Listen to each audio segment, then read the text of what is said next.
ഞാനില്ലപ്പോ നാട്ടിലുണ്ടപ്പോ. വാടാ ഇരിക്കടാ കുറച്ചേരം, കുറച്ചെങ്കിൽ പോവാം. എന്തൊക്കെയുണ്ട് വിശേഷങ്ങള്? അങ്ങനെ പോണ കാര്യങ്ങള്? നമ്മുടെ വർക്കായിട്ട് ഇങ്ങനെ പോണ്, വലിയ പ്രശ്നങ്ങളൊന്നും ഇല്ലാണ്ട് പോണ്. എൻ്റെ വിശേഷം അറിഞ്ഞില്ല നീ? കല്യാണം കഴിഞ്ഞു. കല്യാണം കഴിഞ്ഞ് അറിഞ്ഞൂടാ.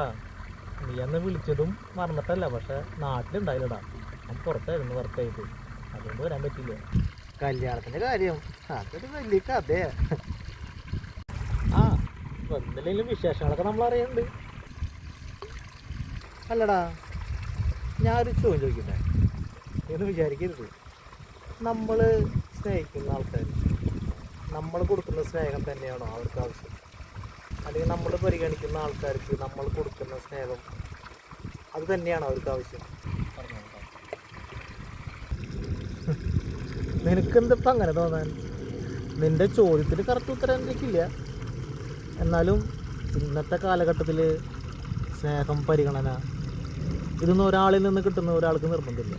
പിന്നെ നീ കൊടുക്കുന്ന സ്നേഹം തന്നെയാണോ അവർക്ക് ആവശ്യമുള്ളത് എന്നുള്ളത് ഈ കാലഘട്ടത്തിൽ പ്രശസ്തമായ ചോദ്യമല്ല.